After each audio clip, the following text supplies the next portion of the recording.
é como que a gente trata sobre a depressão. E quais são as respostas bíblicas a essas difíceis questões da Bíblia. Essas difíceis questões da vida. Tempos difíceis, depressão. Eu espero domingo que vem falar sobre ansiedade. Hoje eu quero falar sobre depressão. E eu quero iniciar dizendo para vocês que, de fato, a depressão hoje, pelo que a pesquisa que eu fiz, em 10 anos ela cresceu 18%. São mais de 300 milhões no mundo com pessoas vivendo com depressão. Eu vou dizer um negócio para vocês, gente. Se você tem uma pessoa em casa doente fisicamente, é dureza. É dureza. Mas se você tem uma pessoa em casa doente por causa de depressão, multiplique isso por 20. O sofrimento que é. O tortura.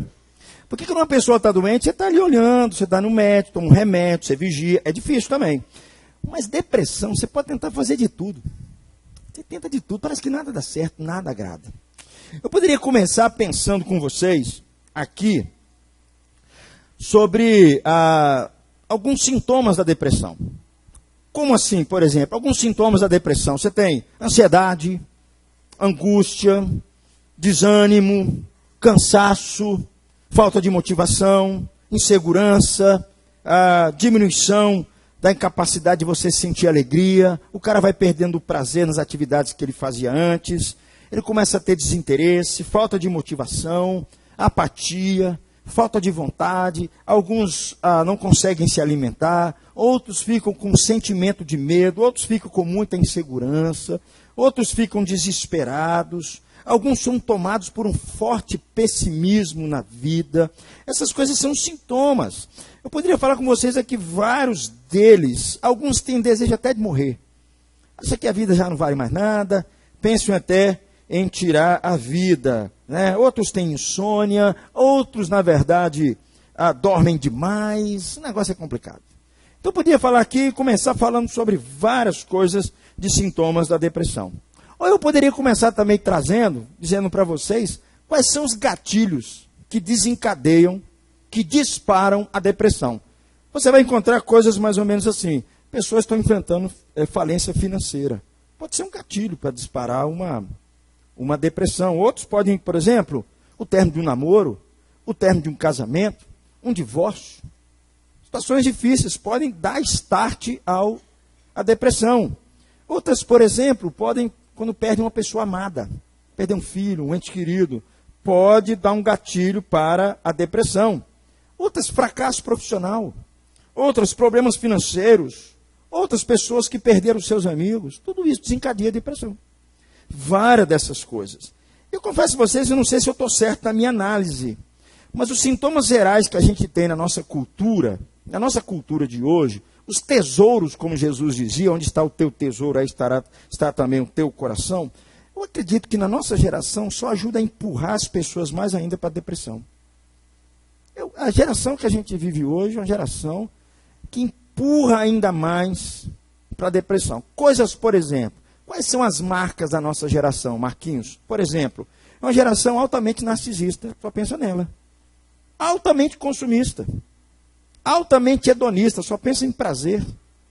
Essas coisas, essa geração só empurra as pessoas para a depressão. Há, por exemplo, um culto de si mesmo na nossa geração. Vocês querem ver um exemplo? O tal do Facebook. O que é o Facebook?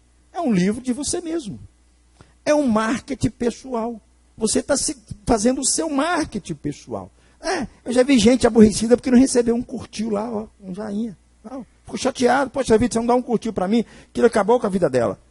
Isso é a nossa geração de hoje. Por que eu estou falando isso? Que parece que a nossa geração empurra mais para a depressão. Porque a depressão, Raimundo, sempre existiu. A depressão sempre existiu. Elias passou por depressão, o profeta. Você pega os filhos de Corá, Salmo 42, eles passaram por problemas de depressão. Passaram. Agora, o que é diferente da nossa geração é que a nossa geração de hoje, do tempo para eles, há uma ênfase muito grande, naquela ideia maluca de que a felicidade tem que ser 24 horas por dia. Pode reparar, felicidade hoje tem que ser 24 horas por dia. Essa é a ideia que dá. Ninguém pode parar para pensar, você tem que buscar felicidade uma atrás da outra. Ou, por exemplo, uma busca desenfreada nos nossos dias de hoje pelo sexo. Nós vivemos numa geração, de acordo com Tim Keller, que o sexo hoje, ele se torna uma busca insana por felicidade última. Dá uma ideia de um Deus até. A ideia de esperança última. É a geração que nós vivemos. Nós vivemos, por exemplo, numa geração que só piora essas coisas, que tem uma valorização enorme sobre as emoções. Estou começando a ler um livro que o cara fala justamente sobre isso. Inclusive nas empresas hoje, se valoriza muito as emoções. Vocês querem ver um exemplo? Centenas e centenas de livros sobre autoajuda. Está pensando só nas emoções. Livros de autoajuda, muitas revistas femininas, programas de entrevista, sites de relacionamento. Tudo isso com ênfase em emoções. Então, essa geração de hoje que a gente vive, ela não ajuda muito nesse processo para a gente tratar sobre as nossas depressões. Há uma enorme necessidade, por exemplo, nos nossos dias, da gente sempre estar sendo aprovado pelos outros. É uma ideia que a gente traz para os nossos dias que vão destruindo as pessoas. As mídias sociais mostram isso. Eu preciso sempre da aprovação do outro. Eu preciso sempre do olhar do outro. Porque é uma geração narcisista. Ela pensa só em si mesma. Nós vivemos, queridos, num tempo de muita violência, por exemplo, muita pressa, de muita competição, de muitas expectativas sociais, afetivas, expectativas enormes, de muitas frustrações. A gente tem hoje várias televisões ligadas, vários programas, com muitas opções, com muitas coisas, que quebra alguns valores no ambiente doméstico, quebra a família. Essas coisas só ajudam as pessoas no processo de depressão. Meu papel aqui hoje é pensar como é que nós podemos, nesse mundo de hoje, enfrentar todas essas perturbações que empurram muitos cristãos a um processo depressivo. Muitos cristãos. Né? Eu vou falar domingo que vem, não hoje, também tem a ver que o remédio mais vendido hoje, no século XXI, não são remédios contra antisseптívos. É o Rivotril. Remédio mais vendido. No Brasil. O Brasil é o celeiro dessa maluquice toda. Celeiro dessa maluquice toda. Se você fizer uma pesquisa na internet, talvez o Brasil esteja em 8º lugar entre os países mais deprimidos do mundo. O nosso país.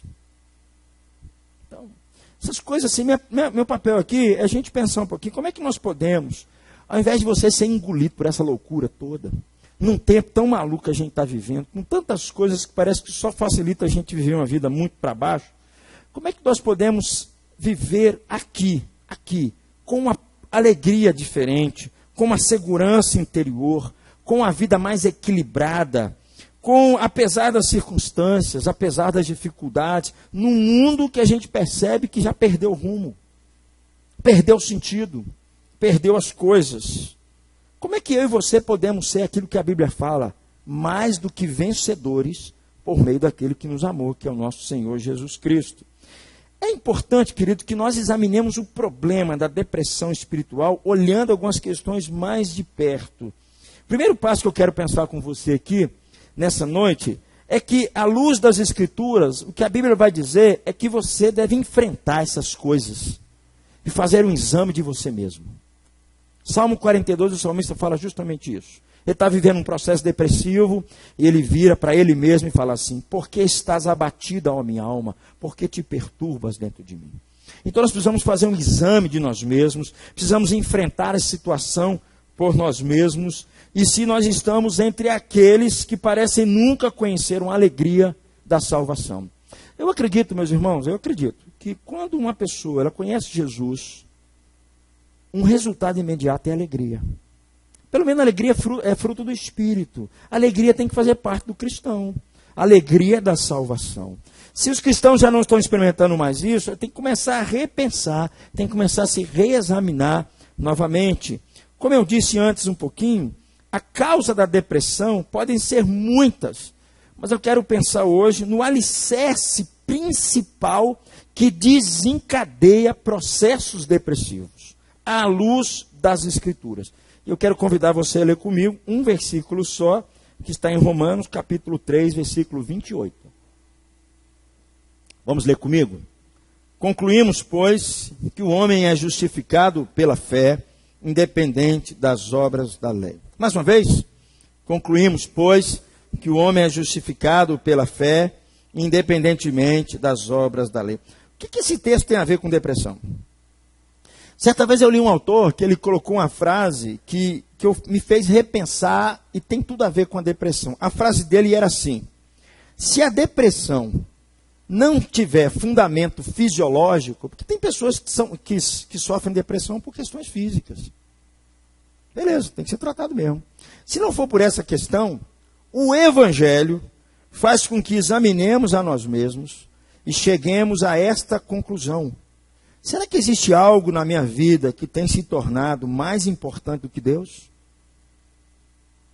Existe algo na minha vida que tem se tornado mais importante do que Deus? Existe algo na minha vida que tem sido um falso salvador? Uma forma de eu ser justificado pelas minhas boas obras? É por isso que o texto de Romanos tem tudo a ver. Que ele começa dizendo justamente sobre a nossa justificação, que eu quero pensar com isso. Será que muitos dos processos depressivos não seriam em função de que Deus já não é mais tão importante assim? E nós estamos buscando outras fontes de salvação? Será que nós estamos nos apoiando até mesmo em nós mesmos, numa justiça que está em nós mesmos? E é aqui que eu quero começar a pensar com você. Eu creio, meus queridos, que nós precisamos repensar sobre o Evangelho, pois só no Evangelho, o Evangelho é que nos faz olhar para nós mesmos e ver a nossa condição. O Evangelho ele joga uma luz sobre o nosso coração, sobre a nossa alma, sobre as nossas mazelas. E aqui eu quero já trazer para você um alerta importante. Existe uma tendência muito grande, desse processo depressivo, de pegar muito mais pessoas que elas cresceram num ambiente religioso, cresceram num ambiente de igreja, do que os outros. Existe uma tendência muito maior entre aqueles que foram criados e educados, cercados por um aparato religioso, dessas pessoas enfrentarem uma depressão muito maior do que aqueles que passaram por um processo de conversão, que vieram com a vida toda bagunçada e passaram por um processo de conversão. Parece afetar mais aqueles que foram criados em lares cristãos, lares familiares, aqueles que aprenderam a ir no culto, ir no lugar de adoração. Há muitos, queridos, que parecem, mesmo dentro da igreja, viver como Shakespeare dizia, presos em superficialidades e numa miséria muito grande. Parece que nunca saem disso. Estão envolvidos na igreja e muitos estão interessados até em assuntos religiosos. Mas todavia, quando a gente começa a fazer uma comparação, uma descrição bíblica no Novo Testamento, com aquela pessoa que a Bíblia fala que é a nova criatura, alguém criado segundo Deus, alguém que foi transformado pelo Senhor Jesus Cristo, a gente começa a perceber uma diferença muito grande. De fato, queridos, eles mesmos veem isso, esses que foram criados na igreja. Muitas vezes, queridos, a causa principal dessa depressão e dessa infelicidade, eles veem muitos cristãos, outros cristãos, se alegrando. Eles pensam assim, poxa vida, eu queria tanto ter essa vida, mas eu não consigo. Quem esteve aqui na quarta-feira, quando o pastor Osni esteve pregando, nós saímos daqui impactados pelas histórias do pastor Osni, de processos de conversão. Você pega o cara, está no mundo muçulmano, totalmente uma visão fechada. Quando ele encontra Jesus, ou melhor, quando Jesus o encontra, quando ele tem um processo de conversão, o cara encara até a morte. Nós ouvimos isso aqui do pastor Osni. Nós ouvimos ele falar tudo isso. E às vezes, nós que estamos na igreja há muito tempo, nós ouvimos coisas como essa, ou melhor, filhos de cristãos, ou melhor, nós que crescemos num aparato religioso, cercados por essa questão religiosa, ouvimos histórias como essa e ficamos nos perguntando, mas será que eu nunca tive essa experiência? Eu nunca experimentei, eu nunca vivi isso na minha vida. Então, meus irmãos, há um grande número de pessoas hoje que elas são infelizes, justamente porque parece que elas não experimentaram na sua caminhada, mesmo dentro da igreja, vou ser sincero, um encontro real com Jesus. algo de fato que pudesse impactar a sua vida, algo de fato que pudesse transformar essa pessoa numa nova criatura. Alguns até perguntam assim, será que eu posso chegar a esse nível? Será que eu posso realmente ser dessa forma? Quando nós lemos livros de histórias de crentes que viveram experiências profundas no campo missionário, nosso coração aquece, a gente fica perguntando, meu Deus, será que eu vou conseguir uma coisa como essa? Então, meus irmãos, há uma tendência muito grande dessas coisas acontecerem. E muitos dentro das igrejas ficam totalmente desanimados. A sua alma fica abatida e eles ficam inquietos. Se você perguntar sobre os princípios da fé para esses, eles vão responder direitinho. Se você perguntar sobre os livros da Bíblia, eles vão responder direitinho. Mas a ideia que passa, e aqui eu quero chamar a sua atenção, parece que nunca experimentaram uma alegria com Jesus. Uma alegria em Cristo. E quando os problemas vêm, aí eles se desesperam. Aí eles se perdem completamente. Aí eles se deprimem. Existe uma fé cristã, mas parece que falta uma alegria ainda em Jesus Cristo. Quem aqui já ouviu falar num homem chamado John Wesley? Já ouviu falar em John Wesley? John Wesley é fundador da Igreja Metodista. Né? Ele viveu do ano 1703 a 1791. Ele era um crente como um monte de gente, e ele era crente mesmo. Inclusive, ele saiu para fazer trabalhos missionários, ele saiu para entregar a Bíblia, ele saiu para fazer um monte de coisas. Mas a história de John Wesley conta que certa vez ele viajando de navio, tinha um grupo de cristãos dentro do navio. O navio começou a dar a entender que o navio ia afundar. E ele, morrendo de medo de morrer como crente, ele encontrou um grupo de irmãos chamados morávios. E aqueles caras não estavam nem aí para isso. Eles estavam encarando a morte como se fosse assim, de fato eu vou encontrar o Senhor Jesus. E o John Wesley, um cara de dentro da igreja, um cara que a mãe dele sempre orou por ele, um camarada que cresceu dentro de todo esse aparato, morrendo de medo. João Wesley, ele estava tentando alcançar a felicidade por muito tempo, com um padrão de vida, e aí ele começa a perceber que aqueles crentes, os morávios, viviam uma vida com Deus muito mais intensa, viviam uma alegria em Cristo que até os capacitava a enfrentar a morte. Eu acredito, meus irmãos, inclusive a história conta que João Wesley foi conversar com uns daqueles que estavam no navio, e ele chegou à conclusão de que o que faltava para ele, e eu acho que falta para muita gente, é compreender a justificação pela fé, é compreender o processo de salvação. Ele não tinha entendido o versículo que nós acabamos de ler. Concluímos, pois, que o homem é justificado pela fé sem obras da lei. O Wesley, mesmo dentro da igreja, ele ainda não havia entendido isso. Isso parece meio estranho, meus irmãos, eu falar isso com vocês. Parece assim quase impossível que o homem que foi criado num lar evangélico, num lar piedoso, passou a sua vida trabalhando, pregando, discipulando pessoas, evangelizando pessoas, pudesse não compreender a doutrina mais central das Escrituras, que é o homem ser justificado pela fé em Cristo Jesus. Mesmo ele dentro da igreja. Eu diria, queridos, que essa situação hoje não é só no tempo de Wesley, é muito nos nossos dias. E o processo, a geração que a gente vive, que nos empurra para um processo depressivo, queridos, se a gente não entender o que é ser justificado pela fé, você não vai ter alegria em Jesus Cristo. Você não vai ter alegria da salvação. Você não vai ter alegria, de fato, de ser um crente em Cristo Jesus. É isso aqui que eu quero pensar com vocês um pouco. Eu diria que essa é a situação de um grande número de pessoas ainda hoje. Eles supõem estarem certos sobre várias coisas básicas, mas eles muitas vezes não entenderam a questão mais essencial que a Bíblia nos ensina. Eles podem buscar viver vidas santas, e eu conheço muita gente que procura viver vidas santas. Procura viver uma vida santa, uma vida correta, uma vida equilibrada, uma vida segura, mas ainda não entendeu o que Jesus fez, ainda não entendeu a obra de Jesus, ainda continuam colocando um outro Deus, continuam colocando um outro Salvador. Não adianta muito, meus amigos, nós tratarmos a estrutura se a base está com problema. Por isso que eu quero começar por aqui. Não adianta eu querer pensar sobre os sintomas de depressão, aqui, acolá, falar aqui, se nós estamos com um problema na base. Nós precisamos descobrir a cura para a depressão. E a cura da depressão vem, queridos, antes de tudo, quando eu e você entendemos a nossa condição diante de Deus. A cura da depressão passa por ali.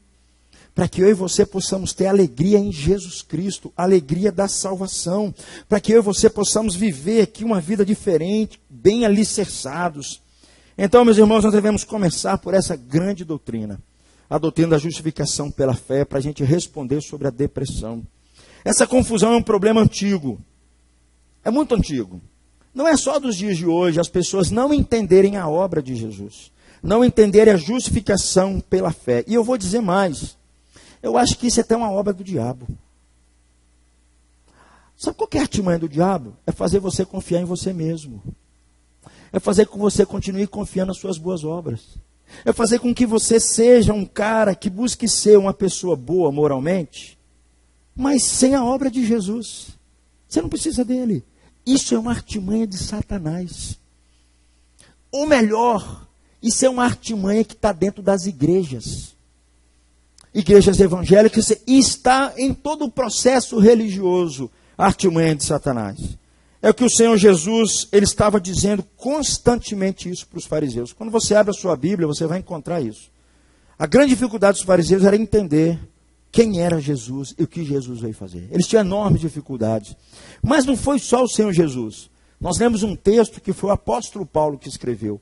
O apóstolo Paulo estava lidando com um grupo de judeus. Grupos de caras religiosos, grupos de caras que diziam que conheciam a Deus, conheciam todo o aparato religioso e diziam que estavam certos perante Deus.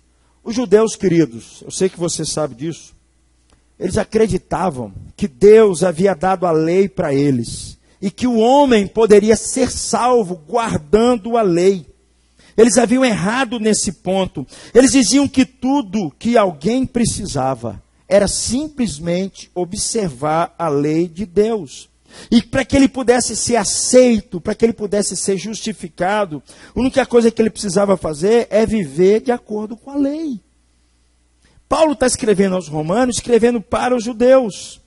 E Paulo vai os orientar com respeito a isso. Há uma compreensão equivocada na doutrina mais central da obra de Jesus.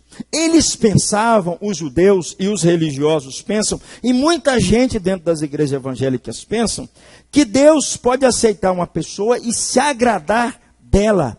E eles pensavam, os judeus, que eles poderiam fazer isso porque, no fundo, eles não tinham, de fato, entendido para que a lei existia, para que a lei apontava. É interessante, queridos, que Paulo, depois que se converte, ele vai dizer que toda vez que ele tentava guardar a lei apontava o dedo para ele e falava assim, você não consegue me guardar. Toda vez que Paulo tentava se justificar diante de Deus, sendo um homem obediente à lei o apontava para ele e dizia assim, você tem problemas, você tem problemas, você tem problemas. Os judeus não haviam entendido direito e por causa disso eles interpretavam a lei de forma equivocada, interpretavam a sua maneira e se tornavam em algo que eles estavam ao seu alcance. Jesus veio dizer que ninguém consegue guardar a lei de Deus integralmente. Jesus veio dizer isso. Ninguém consegue. Nem eu e nem você. Se ninguém consegue, porque ninguém vai para o céu. Ninguém consegue guardar a lei de Deus. Os judeus achavam que podia. Os religiosos acham que podia. E muitos filhos de crentes acham que pode. E muita gente que está dentro da igreja, como João Wesley, também acham que pode. Eles achavam que pensavam que estava tudo bem com eles. E este é o quadro, queridos, que a gente mais encontra aqui. E Paulo vai dizer sobre isso. Esse era o problema deles. E esse também é o problema de muita gente hoje. Nós precisamos entender, queridos, que há certas coisas que devem estar bem claras em nossa mente, bem clara, antes de nós podermos realmente ter paz, antes de nós realmente desfrutarmos uma alegria em Jesus Cristo, desfrutarmos as bênçãos de Jesus. E quando vier esse tempo de hoje, essas coisas não te pegarem. A verdade principal, queridos, que Paulo estava ansioso para esclarecer para os judeus e também para nós aqui, sobre a justiça de Deus, ele vai dizer que só pode ser pela fé em Jesus Cristo. Veja bem o que Paulo disse no versículo anterior ao texto que nós lemos. Por favor, leia comigo Romanos 1, 16, 17. Pois não me envergonho do Evangelho, porque é o poder de Deus para a salvação de todo aquele que crê. Primeiro do judeu e também do grego, visto que a justiça de Deus se revela no Evangelho, de fé em fé, como está escrito, o justo viverá por fé. Então, Paulo sugere uma pergunta. Quando ele fala aqui que o Evangelho é o poder de Deus para salvar todo aquele que crê, a minha pergunta é, por que nem todos creram na mensagem de Paulo? Por que muitas pessoas hoje continuam não crendo na mensagem do Evangelho? Por que muitas pessoas, inclusive dentro da igreja, não conseguem ter uma experiência de uma alegria intensa com Jesus, mesmo dentro das igrejas evangélicas? Por que essa mensagem não foi aceita pelo tempo de Paulo de forma automática? Uma das notícias mais maravilhosas do mundo. É uma das notícias mais fantásticas do mundo, queridos. É alguém ser aceito por Deus. É alguém ser perdoado por Ele. Essa é uma das notícias mais extraordinárias que tem. A resposta que eu dou para vocês, por que eles não acreditavam nisso? Por que eles não creram nisso? Sabe por quê, queridos? Porque eles não viam necessidade disso. Eles não viam, os judeus achavam que eles não tinham necessidade disso. Eles tinham um conceito errado sobre a justiça. E Paulo vai dizer que a justiça aqui, não é você tentar ser um cara legal e se ajustar à lei de Deus, porque ninguém consegue. A justiça aqui significa isso aqui, queridos. Significa um relacionamento correto com Deus. É isso que Paulo está dizendo sobre justiça e sobre justificar o homem.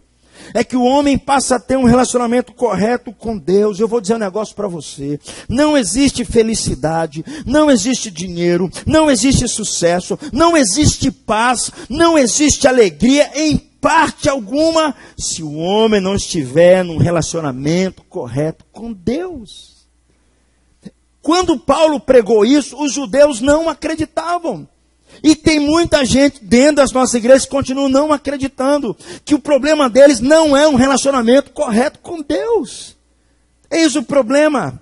O grande problema está no fato, queridos, de que hoje nós temos no nosso aparato religioso, dentro das igrejas religiosas, muitos crentes medianos, desculpa a expressão, para não dizer medíocres, medianos. Eles têm um conceito errado sobre como eles podem alcançar a justiça de Deus. Esse era o problema dos judeus e esse também é o problema de hoje. Eles, como nós, queridos, eles declaravam que a justiça é alcançada através de uma conformação a uma observância à lei de Deus. É assim que eles entendiam. Mas eles tinham, queridos, um conceito completamente errado da lei. Eles a perverteram de tal forma que enquanto a lei era o meio de Deus, que Deus colocou para poder apontar o homem a Cristo Jesus, eles transformaram a lei simplesmente num dos maiores obstáculos que tem para o homem alcançar a salvação. Qual é então o ensino que Paulo vai trazer aqui para nós? É muito simples o ensino que nós precisamos entender antes que nós possamos desfrutar uma determinada alegria nos nossos dias, uma salvação genuinamente cristã. O primeiro ensino que eles precisavam atender, que nós precisamos atender, é isso aqui, queridos. Convicção de pecados. Sabe qual é o problema? Muitos hoje nas nossas igrejas, e filhos de crentes, e gente que cresce dentro de um aparato religioso, gente que cresce dentro de um contexto religioso, é porque nunca teve convicção de pecado. Nunca. Nem sabe o que é isso. Precisamos, queridos, ter uma visão mais clara da nossa pecaminosidade. É o que o apóstolo Paulo está dizendo aqui. É isso que ele está trazendo. Eu imagino que alguém pode estar pensando o seguinte: poxa vida, Renato, eu entrei aqui hoje, eu queria ouvir você falar sobre depressão, e quando você fala sobre pecado, você me empurra ainda mais a minha vida, parece se eu tornar ainda mais miserável. Eu não queria ouvir nada disso. Meu amigo, vou dizer um negócio para você. Você e eu só vamos encontrar alegria cristã, sentido na vida, significado na vida, a partir de momento que você tiver uma convicção dos seus pecados. Para que você possa ser aceito e manter um relacionamento com Deus, você precisa passar, antes de tudo, por um processo de miséria e por um processo de desespero. Na verdade, o grande problema do cristão mediano é que ele nunca foi levado a sentir verdadeiramente quão miserável ele é. Portanto, ele nunca teve convicção de pecado. Não existe, querido, elevação para alguém se esse alguém não tenha passado por uma queda anteriormente. E essa é uma regra que está aqui nas Escrituras, é uma regra absoluta. No entanto, é algo que está sendo completamente esquecido nas nossas igrejas, quando não é mal interpretado por muitos. Eu creio que esse é o grande problema de hoje, por exemplo, com a chamada teologia da prosperidade. Porque a teologia da prosperidade, ela nunca vai levar o homem a uma convicção de pecado. Porque a ideia é levar o homem a uma vida de miséria mesmo, a repensar a sua própria condição. É por isso, queridos, que a psicologia sem Cristo, ela não leva o homem a sair da depressão, porque o problema dele é relacionamento dele com Deus. Se você não acertar o seu relacionamento com Deus, você não vai encontrar paz aqui em lugar algum. O máximo que eles vão fazer para você é empurrar sua autoestima, que no fundo, é tornar você mais centralizado em você mesmo. É isso que funciona. Em última análise, queridos, a única coisa que vai levar o homem a Jesus Cristo. Jesus, eu creio que Jesus é a fonte de toda alegria. Jesus é a fonte de toda paz. O Jesus que eu falo é aquele que botou os pés na história 2000 anos atrás. Não é um conto de carochinha, não é uma ilusão. É um Jesus que passou aqui, que morreu naquela cruz, viveu há 2000 anos atrás, que sofreu, ao terceiro dia ressuscitou. É desse que eu estou falando. É desse, eu não estou falando de uma invenção de Jesus. Eu não estou falando de um Jesus, como eu falei hoje de manhã na sala, de cabelo louro e olho claro, que não tem nada a ver, é uma invenção que botaram na cabeça, ou Jesus que de vez em quando passa no cinema. Nós erramos, queridos, eu creio que Jesus é a fonte de toda alegria. É a fonte de toda alegria. Estava lendo Lucas um dia desse, e aí Jesus, quando ele passa na cidade de Naim, uma multidão com ele, ele encontra uma outra multidão. E uma mulher carregando o seu filho, uma viúva. Ela não carregava o seu filho, ela carregava o seu próprio caixão naquele lugar ali. Jesus olha para aquela mulher, se compadece dela. É interessante que ele não pede nem fé para ela. Ele simplesmente ressuscita aquele menino. Porque tem muita gente que diz, precisa ter fé, né? Jesus curou, nem perguntou se aquela mulher tinha fé. Jesus só se compadeceu. Eu quero esse Jesus comigo. Eu quero ter ele comigo todos os dias.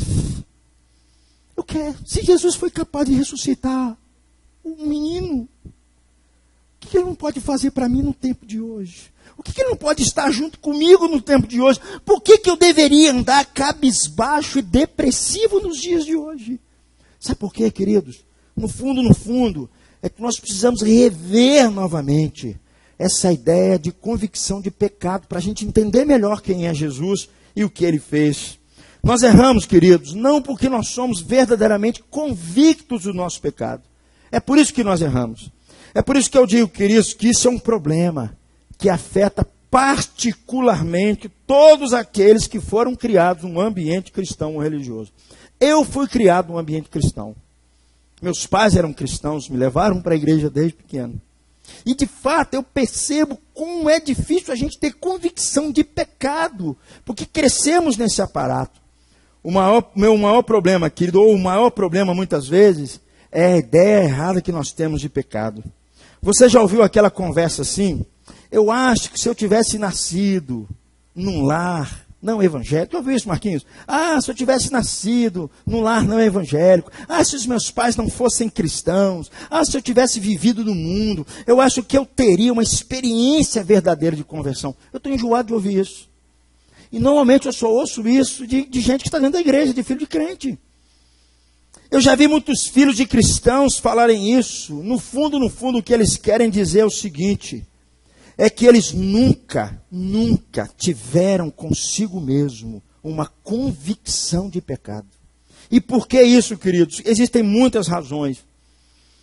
Esse tipo de pessoa, quando pensa em pecado, ele pensa que pecado é só ações e atos. Mas pecado não é só isso, queridos. Mas em termos de certos atos, principalmente atos particulares, a tendência desses é pensar que uma vez que eles não são responsáveis por pecados específicos, então eles realmente não são pecadores.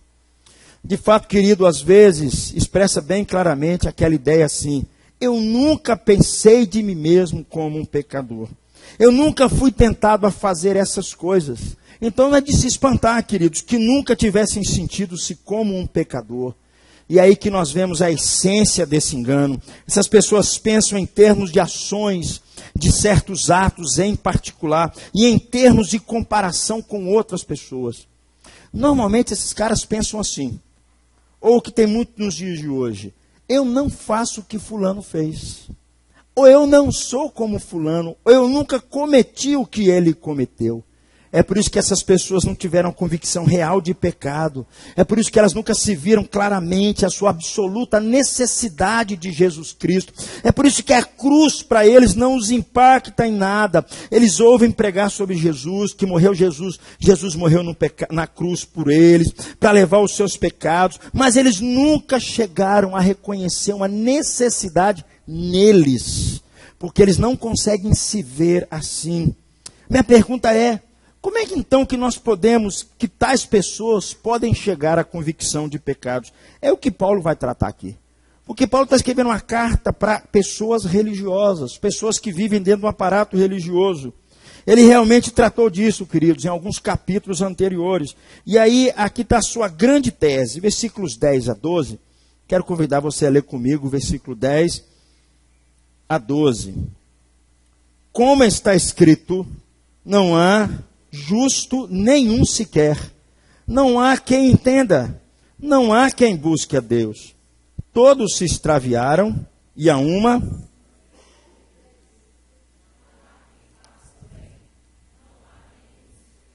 Quem são esses todos que Paulo está falando aqui? Os todos aqui, judeus e gentios. Aquele religioso e o não religioso. Aquele que cresceu, filho de crente dentro de uma igreja, aquele que cresceu dentro de um aparato religioso e aquele que nunca ouviu falar sobre isso. Nunca ouviu falar sobre Deus e não se importa com isso. Todos, Paulo vai dizer que todos, não há nenhum justo sequer, porque todos se extraviaram, todos se fizeram inúteis, não há ninguém que busque a Deus. Quando Paulo escreveu isso aqui, os judeus não gostavam. Tem razão para não gostar. Porque eles olham para a vida de um cara toda bagunçada lá e falam assim: minha vida não é igual a dele. E Paulo vai dizer aqui para nós justamente sobre isso. Os judeus, é óbvio, eles nunca concordariam com isso. Eles nunca se comparariam aos gentios. Uma vez eu estava conversando com uma mulher muito religiosa, mas a mulher religiosa assim, da planta do pé ao alto da cabeça. E aí eu fiz uma brincadeira com ela, eu acho que ela não gostou, mas eu fiz a brincadeira com ela. Eu falei com ela assim: você consegue se comparar a um assassino que matou, ou melhor, a um cara que estuprou 10 crianças? De jeito nenhum, Renata. Eu falei assim: filha, se você não consegue se comparar a ele, a mensagem do evangelho não vai chegar ao seu coração nunca. Não vai chegar. Porque você vai pensar como os judeus aqui. Eu não faço o que os gentios fazem. É eles que fazem isso. Eu não faço isso.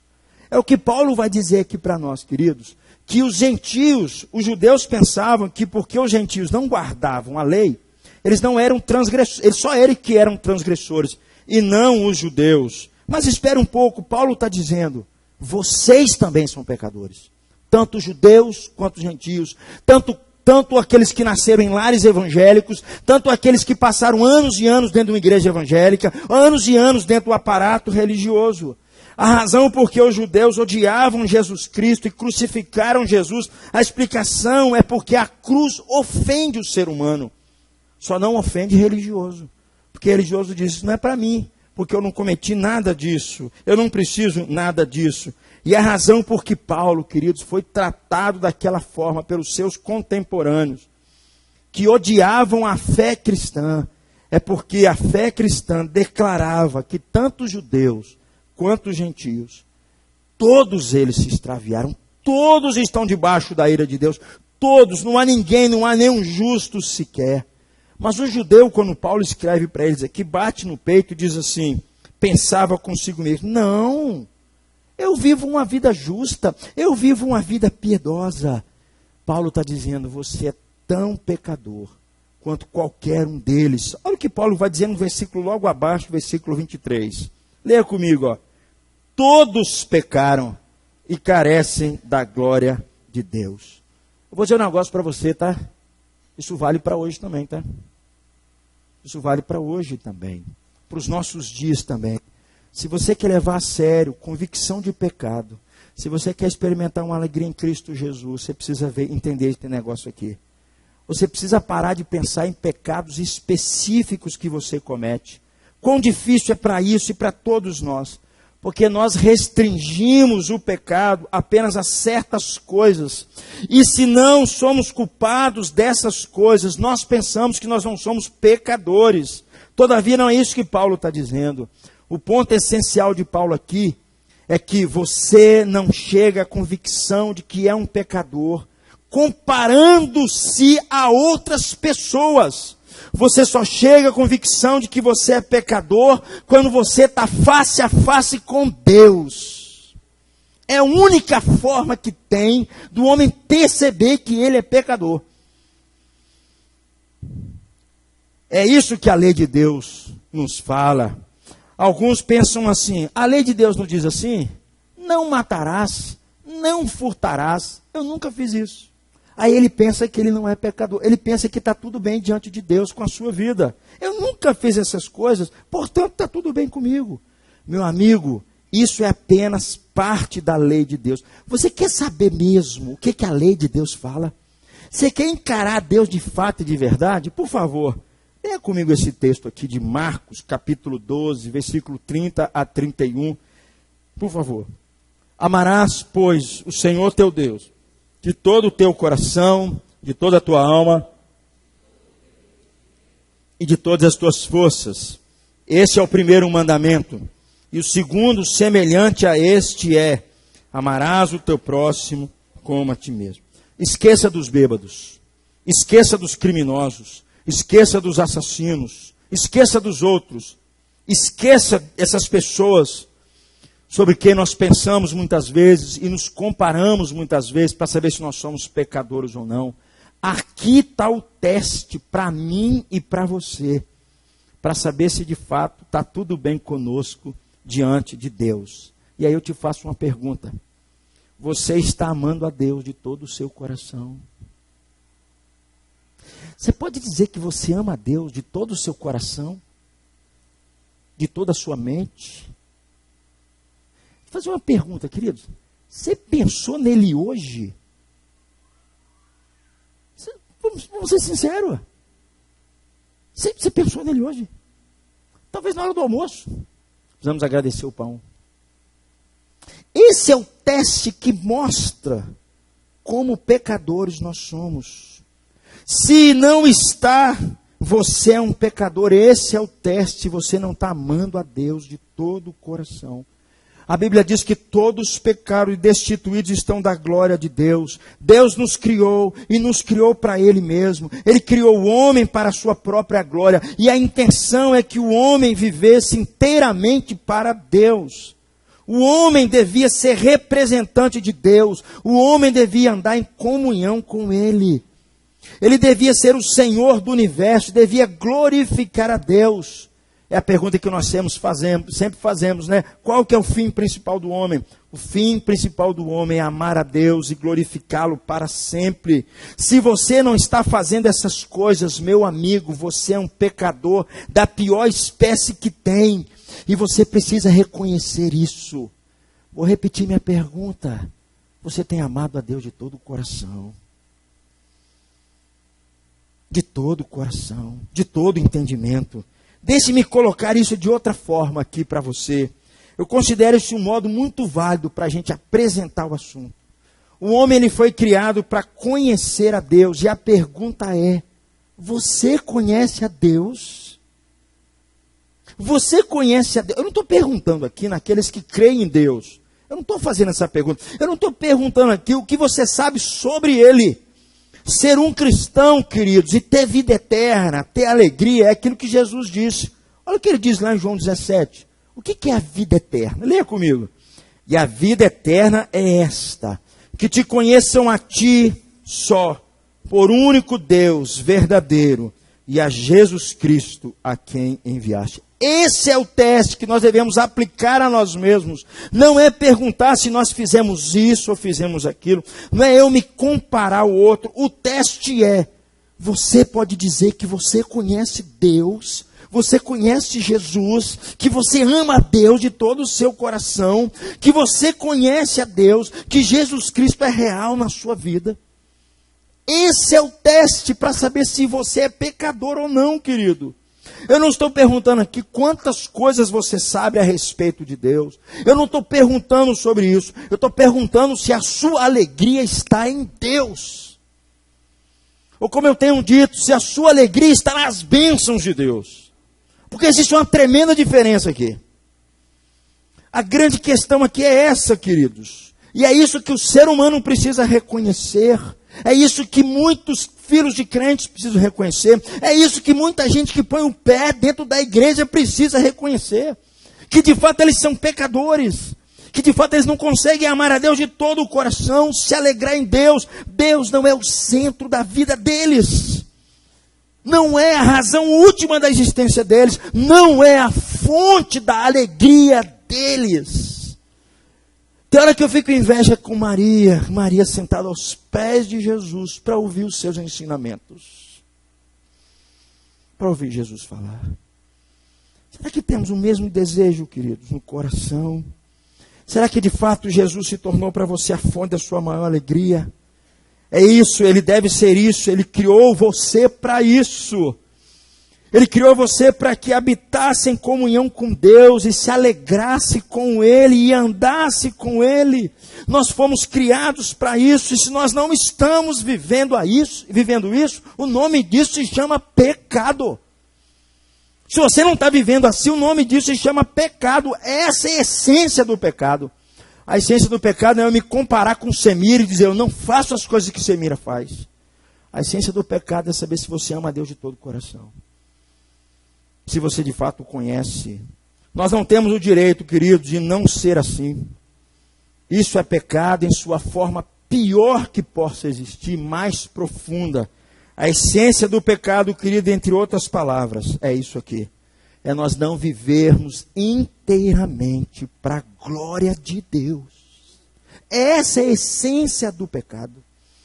Naturalmente, queridos, ao cometer certos pecados, isso só agrava a nossa situação, só agrava a nossa culpa diante de Deus, mas vocês podem ser inocentes de qualquer pecado mais vil, e ainda assim, ser culpado desse terrível pecado aqui, porque vocês não estão se satisfazendo em Deus, suas vidas não estão nele, e vocês passarem a ter orgulho das suas próprias realizações, de você olhar para os outros e se tornar superior às pessoas, se sentindo melhor do que as pessoas. Não há coisa pior do que isso, porque vocês estão dizendo a si mesmos que de certa forma, vocês estão mais perto de Deus do que outros, porque vocês fazem algumas coisinhas, ou deixam de fazer outras coisinhas, mas não é isso que eu estou dizendo. Se esta é a sua atitude, querido, você é como aquele fariseu que orou, batendo a mão no peito, falou assim, Deus, obrigado, porque eu não sou como esses demais pecadores. Somos a mesma coisa, não mudamos em nada, não conseguimos perceber a necessidade de perdão, a necessidade da nossa própria condição. Sabe por quê, queridos? Porque nós não nos vemos doentes e pecadores. E essa tendência de não nos ver doentes e pecadores só se agrava quando nós passamos anos e anos e anos dentro das igrejas e nada muda em nós. Não existe mais nenhuma alegria em servir a Deus. Isso só piora o nosso caso, só agrava a nossa situação. Eu creio que vai chegar diante de Deus, Marquinhos vai olhar para a gente e falar assim: poxa vida, você ficou lá 40, 30 anos, 50 anos, cara, você ouviu isso todo dia. E você não entendeu nada. Há um perigo enorme nessas coisas, queridos. Isso é uma das coisas piores que pode acontecer com o ser humano. Saiba que nunca realmente pessoas se sentirem como pecadores. Esse é o cúmulo do pecado. Significa que essa pessoa nunca compreendeu a verdade do Evangelho. Nunca compreendeu a verdade de Deus. Talvez a nossa geração esteja experimentando graves crises de depressão. Sabe por quê? Porque tem subestimado o pecado. Tem subestimado o pecado. Tem abafado a culpa real. Sabe com quê? Criado um monte de atrativo aqui, entretenimento aqui, compra acolá, misticismo acolá, e por aí vai. Leia o argumento do apóstolo Paulo, queridos, e perceberão que a sua lógica não é apenas inevitável, mas também fica sem resposta. Paulo está dizendo aí, não há um justo, um sequer. Se nunca reconheceram a própria culpa, a própria pecaminosidade diante de Deus, nunca, preste atenção nisso, vão sentir alegria em Jesus. Não tem como. Não tem como. É impossível. Jesus não veio salvar justos. Jesus veio salvar pecadores. Os sãos não precisam de cura. Os sãos não precisam nem de Jesus. Os sãos não precisam nada disso. O que precisam são os doentes. Esse é o primeiro princípio. Convicção de pecado. Meu amigo, se você não tem convicção de pecado, se você não se reconhece indigno diante de Deus, se você não reconhecer que você está condenado, que você é um fracasso completo aos olhos de Deus, não preste atenção em mais nada, até que isso, a convicção de pecado, tome o seu coração. Quando eu leio, tem muito tempo que quando eu leio a história dos puritanos do século XVIII, século XIX, eles faziam um negócio, que se eu falar para vocês hoje, vocês vão achar que é até escândalo isso. Eles agonizavam por causa dos seus pecados. Agonizavam. Eles passavam horas e horas se lamentando diante de Deus, de um Deus que é santo, por causa da sua própria condição. Queridos, hoje nós nem oramos direito. E nós achamos que está tudo bem. É por isso que a nossa geração, inclusive muitos cristãos, são acometidos de muita depressão. E de outros sintomas. Se você nunca percebeu isso, queridos, se você nunca percebeu a convicção de pecado, sabe o que eu vou dizer para você? Vai ser muito difícil você ter alegria em Jesus. Muito difícil. Vai ser muito difícil. Você vai passar mais 10 anos na igreja, mais 20 anos. Vai ser muito difícil. Você nunca vai se livrar da sua depressão até que você entenda isso. Convicção de pecado, queridos, é um ponto importantíssimo e preliminar para a gente começar a pensar, a gente ter uma experiência de salvação, uma alegria em Jesus Cristo. Isso me faz ao segundo e último ponto aqui. Segunda coisa que nós precisamos entender, não é só a convicção de pecado, é o caminho que nos leva a Deus. É a salvação em Jesus Cristo. Leia comigo novamente Romanos 1, 16 e 17, por favor. Vamos lá? Pois não me envergonho do Evangelho,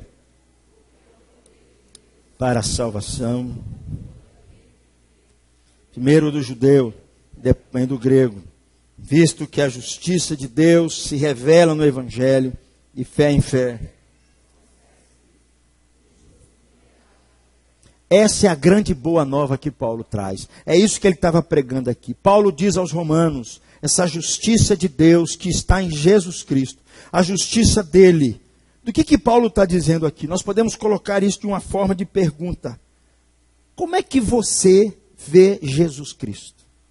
Como você vê Jesus Cristo? Por que Jesus Cristo veio ao mundo? O que Jesus Cristo fez? Quem é Jesus Cristo para você? Ele é apenas um exemplo? Quem é Jesus Cristo? Não é isso positivo, queridos, em hipótese alguma. Essa é a justiça de Deus em Jesus Cristo. A salvação está inteiramente em Cristo Jesus. Se você não está voltando exclusivamente para Jesus, tudo mais tem fracassado na sua vida. E pior, você não é um cristão. Você pode falar tudo sobre Deus. Você pode cantar música sobre Deus. Você pode ir numa igreja que fala sobre Deus. Você pode ter a Bíblia que é de Deus. Mas se Jesus Cristo não for de fato, como Paulo está dizendo, a justiça de Deus para nós, meu amigo, você não é um cristão.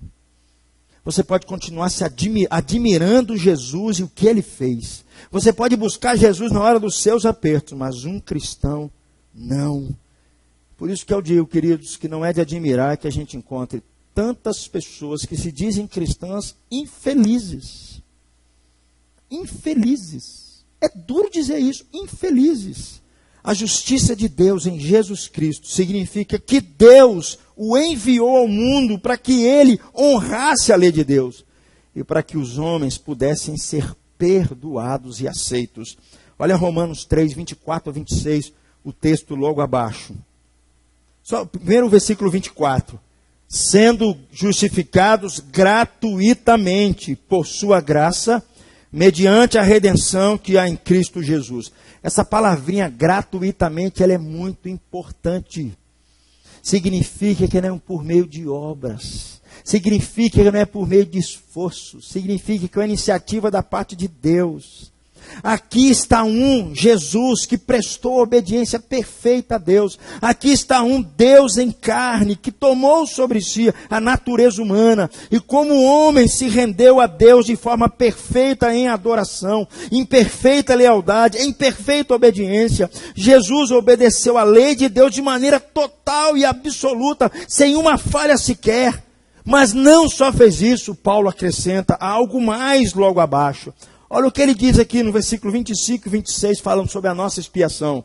Olhem lá, vamos ler comigo? A quem Deus propôs no seu sangue, como propiciação mediante a fé, para manifestar a sua justiça, por ter Deus, na sua tolerância, deixado impunes os pecados anteriormente cometidos, tendo em vista a manifestação da sua justiça no tempo presente, para ele mesmo ser justo e o justificador daquele que tem fé em Jesus. Isso significa, antes que o homem possa ser reconciliado com Deus, antes que ele possa conhecer a Deus, esse pecado precisa ser removido. Deus disse que ele iria punir o pecado. O castigo do pecado é a morte, como também a separação de Deus. Isso precisa ser resolvido. E como é que isso foi resolvido? O que aconteceu? Paulo vai dizer: Deus enviou Jesus como propiciação. Esse foi o meio que ele empregou. Significa que Deus fez Cristo responsável pelo meu pecado, pelos nossos pecados. Eles foram colocados sobre Jesus Cristo e Deus tratou os nossos pecados em Jesus Cristo e os puniu em Jesus Cristo. E uma vez que ele os puniu, os nossos pecados em Jesus Cristo, sobre aquela cruz, a partir de agora ele pode nos perdoar. Agora, queridos, aquela cruz é só para quem tem convicção de pecado. Não é um enfeite, não é um negocinho bonitinho. Se o cara não tiver convicção de pecado, aquela cruz não foi para ele. Como é que nós vemos, queridos, essa doutrina profunda? Paulo está fazendo aqui uma declaração arriscada, mas isso precisa ser dito, eu vou repetir. Deus, sendo justo, santo e eterno, ele não podia perdoar o pecado do homem sem antes castigar o pecado. Ele disse que iria puni-lo e precisava puni-lo. E bendito seja o nome do nosso Senhor Jesus, porque em Jesus Ele puniu os nossos pecados. O texto diz que Jesus é justo, Deus é justo e o justificador daqueles que têm fé em Cristo Jesus. A sua condição de não conseguir amar a Deus de todo o coração e amar o seu próximo como a si mesmo foi levado naquela cruz. É isso que Paulo está dizendo aqui. O pecado foi punido por Deus, que é justo, que é santo, e Ele pode nos perdoar e nos aceitar. Como é que isso funciona então, queridos? Dessa maneira, queridos, Deus nos aceita e pega a justiça de Jesus Cristo, a justiça perfeita de Jesus, face a face com a lei que Ele honrou em todos os aspectos. Ele aguardou e obedeceu e levou até as últimas consequências, levou o castigo daquela cruz. A lei foi totalmente satisfeita. Esse é o caminho da salvação. É esse caminho que nos torna aceitáveis a Deus. É esse caminho que retorna alegria no nosso coração. E a Bíblia nos diz que a justiça de Cristo foi implantada naqueles que um dia se arrependeram e creram. Queridos, eu não sou justo. Eu sou justificado. Aos olhos de Deus, eu sou justificado aos olhos de Deus. É como Marquinhos se eu não tivesse cometido nenhum pecado diante de Deus. É como se todas as minhas falhas, ou melhor, todas as minhas falhas foram lançadas no fundo do mar. Deus olha para mim por causa de Jesus Cristo, como alguém que tivesse cumprido toda a lei e não tivesse cometido nenhuma falha sequer diante dele. Por causa de Jesus Cristo. Porque um dia eu reconheci a minha condição diante de Deus. Ele nos dá a justiça de Cristo. Se vemos a nossa necessidade, vamos a Deus e confessamos a Ele, Ele nos dá a justiça do seu próprio Filho. Ele imputa a justiça de Cristo a nós que cremos nele e nos considera agora justos e nos declara justos. Este é o caminho da salvação. Esse é o caminho do cristão, o caminho da salvação que traz justificação por meio da fé, o caminho da alegria, o caminho que nos capacita nos tempos de hoje a gente não ser engolido pela depressão. Esse é o resumo que Paulo diz aqui, ó. Que eu não vejo, nem creio, nem olho para nada e para ninguém, a não ser para Jesus Cristo. Paulo disse mais abaixo, todos pecaram e destituídos estão da glória de Deus. Significa que agora olhamos para Jesus Cristo e para Cristo somente, e não para nós mesmos em nenhum aspecto que seja. O judeu, Paulo está dizendo, não é superior ao gentio nesse aspecto. Para tornar isso mais prático, eu quero dizer, queridos, que há um meio muito simples de alguém testar a si mesmo, para saber se realmente crê em Jesus Cristo. Explicando o caminho da justificação da fé. Para muitas pessoas, certa vez eu mostrei para uma pessoa sobre Jesus Cristo, conversando com ela e conferindo a justiça a ela, conversando com ela sobre isso, e aí eu fiz uma pergunta para ela. Você entendeu tudo que eu falei? Ela falou, não, eu entendi. Tudo que você falou eu entendi perfeitamente. E aí eu fiz uma perguntinha muito simples para ela, né? Meu amigo Glasser gosta de fazer essa perguntinha, que é muito legal. Então eu perguntei para ela assim, você tem plena certeza da sua salvação? Se você morrer agora, e Jesus te perguntar o que você fez para entrar no meu céu, o que você responderia? Normalmente as pessoas respondem assim, eu não sei direito, não é verdade? Começa a hesitar, mas você não pode falar que você pode ter certeza da sua salvação. Você não pode falar uma coisa como essa. Normalmente eles falam isso, né? Ou a maioria diz assim, eu não sinto que eu sou bom o bastante para ir para o céu. Sabe qual a conclusão que eu chego? Entendeu nada. Entendeu nada. Eu sinto que eu não sou bom o bastante para ir para o céu. Não entendeu nada. Ainda está pensando em termos da lei. Ainda está pensando nas suas próprias obras. Ainda está pensando que precisa ser uma pessoa boa para ser aceita por Jesus Cristo. Ela deveria dizer, não, eu não sou bom o bastante. É interessante, né? Quando a gente ouve isso, Toninho, das pessoas, a gente parece assim que a pessoa está sendo até humilde, né? Dizer assim, eu não sou bom o bastante para ir para o céu. Parece até humilde, né? Mas é uma arrogância só. É uma arrogância só. Isso é uma mentira do diabo. Isso é uma negação da fé. Amigo, você acha que está sendo humilde, mas não está sendo suficientemente bom, porque a Bíblia diz que não há nenhum justo sequer, não há nenhum bom diante de Deus. Enquanto você continuar pensando em si mesmo, dizendo, sim, eu gostaria, mas eu não sou bom o suficiente, eu sou um pecador, um grande pecador, você no fundo está negando a obra de Jesus, e no fundo, nunca vai ser feliz. É isso que eu creio. Vai continuar se sentindo abatido e alguém perturbado em sua alma. Você vai pensar em certas ocasiões que está melhorando para logo descobrir que não é tão bom quanto pensava. Você lê biografias de santos, você fala sobre Deus, você faz orações, mas no fundo, você percebe que você continua sendo um fracasso. O que posso fazer, queridos? Continuo sentindo que não sou bom quanto deveria ser. Esqueça disso. Esqueça tudo a respeito de si mesmo. A obra de Jesus não tem a ver com essa questão. A nossa salvação tem a ver com a obra de Jesus Cristo. O que é isso que ele vem dizer, e Paulo está confirmando aqui.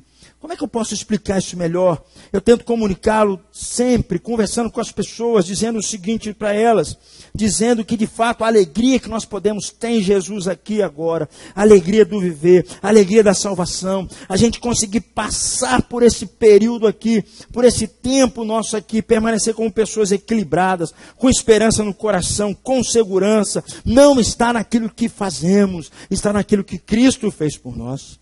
Não importa, querido, se você tenha ido quase às profundezas do inferno, se você tenha cometido até mesmo um homicídio ou qualquer outro pecado vil, não importa.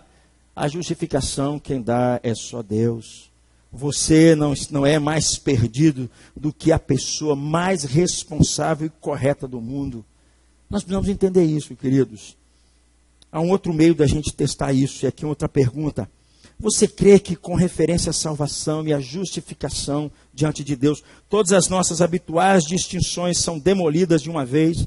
E o que determina se nós somos pecadores ou não, não é o que nós fazemos, e sim o nosso relacionamento com Deus. Esse é o teste.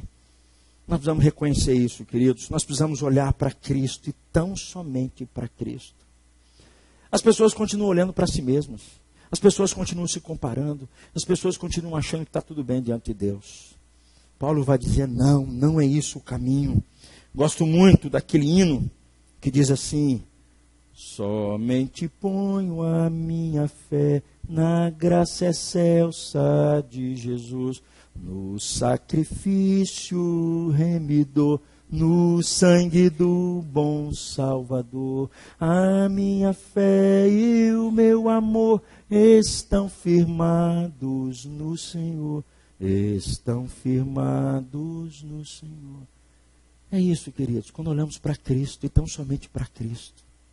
Não é para a gente, não. Eu acredito, encerrando, queridos. Você quer ficar livre da depressão?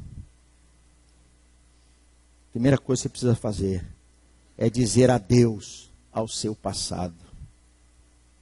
Porque quem crê em Jesus, a Bíblia fala que é uma nova criatura. Coisas velhas se passaram, eis que tudo se fez novo. É isso que nós precisamos entender na nossa vida, que Jesus tomou o nosso lugar naquela cruz, Ele conquistou a salvação em nosso lugar, Ele recebeu graça como um presente, e por meio da obra de Jesus nós recebemos essa graça, nós recebemos esse perdão, e nós somos aceitos, e nós podemos abafar toda a depressão, porque em Jesus Cristo, a partir de Jesus Cristo, a minha alegria está nele. É isso que a Bíblia vai nos ensinar. O Evangelho, querido, é oposto a qualquer possibilidade de esforço humano. Qualquer possibilidade de boas ações é por meio da graça. Só começa em Cristo Jesus. Eu e você, a Bíblia nos diz que nós fomos justificados unicamente pela graça, não pelas obras. Nós somos belos e justos aos olhos de Deus, não por causa da nossa obra, mas por causa da obra de Jesus. Nós precisamos dar esse passo, queridos. Nós queremos viver aqui uma vida alegre, uma vida que faz sentido. Tem muita gente que é crente, mas já esqueceu do aspecto mais importante que tem, que é a justificação pela fé em Cristo Jesus. Eu queria encerrar mostrando um vídeo para vocês. Gosto muito desse autor, o Brennan Mina. E ele passou uma experiência muito interessante. O Brennan era um homem que levava a sua vida com Deus muito a sério. Ele se afastou, inclusive, para os mosteiros, aquilo mais, para buscar uma vida de mais intimidade com Deus. E eu conheço poucos autores que falam com tanta propriedade sobre a condição humana como o Brennan. Eu queria mostrar uma falazinha dele, encerrando com isso. Por favor. Vou pedir o Paulinho. Isto. In the 48 years since I was first ambushed by Jesus in a little chapel in the Allegheny Mountains of western Pennsylvania, and in literally the thousands of hours of prayer, meditation, silence, and solitude over those years, I am now utterly convinced that on Judgment Day, the Lord Jesus is going to ask each of us one question, and only one question. Did you believe that I loved you? That I desired you? That I waited for you day after day? That I longed to hear the sound of your voice? The real believers there will answer, yes, Jesus. I believe in your love and I tried to shape my life as a response to it. But many of us who are so faithful in our ministry, in our practice, in our church going, are going to have to reply, well, frankly, no, sir. I mean, I never really believed it. I mean, I heard a lot of wonderful sermons and teachings about it. In fact, I gave quite a few myself. But I always thought that was just a way of speaking, a kindly lie, some Christian's pious pat on the back to cheer me on. And there's the difference between the real believers and the nominal Christians that abound in our churches across the land. No one can measure like a believer the depth and the intensity of God's love, but at the same time, no one can measure like a believer the effectiveness of our gloom, pessimism, low self-esteem, self-hatred, and despair that block God's way to us. Do you see why it is so important to lay hold of this basic truth of our faith? Because you're only going to be as big as your own concept of God. Remember the famous line of the French philosopher Blaise Pascal? God made man in his own image, and man returned the compliment. We often make God in our own image, and he wants us to be as fussy, rude, narrow-minded, legalistic, judgmental, unforgiving, unloving as we are. In the past couple of 3 years, I have preached the gospel to the financial community in Wall Street, New York City, the airmen and women of the Air Force Academy in Colorado Springs, 1,000 physicians in Nairobi. I've been in churches in Bangor, Maine, Miami, Chicago, St. Louis, Seattle, San Diego, and honest, the God of so many Christians I meet is a God who is too small for me, because he is not the God of the Word. He is not the God revealed by and in Jesus Christ, who this moment comes right to your seat and says, I have a word for you. I know your whole life story. I know every skeleton in your closet. I know every moment of sin, shame, dishonesty, and degraded love that has darkened your past. Right now, I know your shallow faith, your feeble prayer life, your inconsistent discipleship. And my word is this. I dare you to trust that I love you just as you are and not as you should be, because you're never going to be as you should be. Você nunca vai ser do jeito que você deveria ser. A cruz nos In the mostra... 48 years since I was first ambushed by Jesus. A cruz nos mostra que Deus de fato nos amou naquela cruz. Amou gente tão miserável, tão pecadora, tão falha. E às vezes nós achamos que não. É por isso que nós diminuímos Deus. Ele está dizendo aqui. Eu acredito, queridos, eu quero encerrar com essa fala, que a única resposta para a depressão está no amor de Deus. Está num relacionamento de amor com Deus. E esse relacionamento de amor foi provado naquela cruz por mim e por você. Mas volto a insistir, Jesus não morre para pessoas que nem sabem o que é convicção de pecado, que são pessoas totalmente autossuficientes, pessoas altamente assim justas diante de si mesmos. A cruz não é para isso. Eu gosto da fala do Brennan, porque ele fala justamente sobre isso. Ele fala de um profundo amor demonstrado naquela cruz. Eu queria que nós orássemos, eu queria que você curvasse sua cabeça. Eu queria que nós pedíssemos a Deus nessa noite, para que Ele visite o seu coração. Eu queria desafiar você, filho. A você que às vezes vem tantas vezes na igreja. A você ter a coragem de dizer para Deus que de fato você não o ama. Você não o ama como devia. E que por causa disso você se torna condenável aos olhos dele. Mas que você dissesse para ele também que você crê no Senhor Jesus, que morreu naquela cruz por você, derramou o sangue dele por você.